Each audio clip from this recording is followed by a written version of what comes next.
Annuities have been around for hundreds, possibly thousands of years. In fact, if you take a look at how governments financed their deficits hundreds of years ago, it was with annuities. Basically, they would borrow money from people, and that borrowing of money would be paid back in the form of annuities. Classics, Roman times, retiring Roman officer or a Roman soldier, they would retire, obviously not at 65, closer to the age of 25 or 30, they would be entitled to an annua, an annuity that would pay them for the rest of their life. In fact, the famous jurist Ulpanius in the 2nd century AD, he actually created a little mortality table to value the annuities that were being given to soldiers, because they had to figure out, if we're promising this soldier, 10,000 bezants a year or whatever the sum was, what's the value today? And they would use those tables. Annuities have been around for hundreds, thousands of years. In fact, you can even find references to them in the Bible, oddly enough.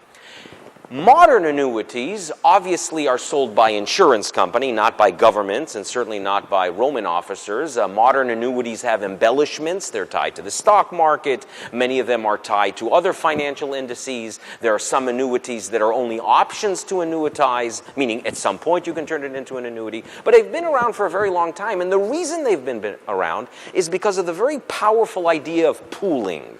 What pooling does is it takes a bunch of people together and it enables you to compute payouts based on the average of the longevity of the pool. So whereas in the past you'd have to worry, gee, what if I live a very, very long time? I might need more money to pay for that. Once you pool people together, you can focus on the average instead of focusing on the longest living individual. And that's why the annuity is a much more efficient way to finance retirement as well. It's not just one way to do it. It's not just a historical instrument. It's a very, very efficient way to convert assets into income because of this pooling element. You can spend more and have less, and that can only be done with an annuity. Or another way to say it is, you have $1 million at retirement, she has $600,000 at retirement. She might be wealthier, even though she only has $600,000.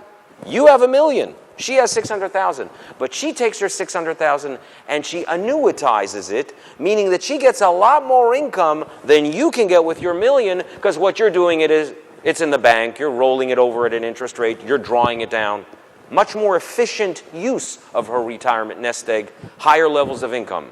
Jane Austen would call her, with her $600,000, wealthier than you with your $1 million, because she's generating more income from it. It's all about the income.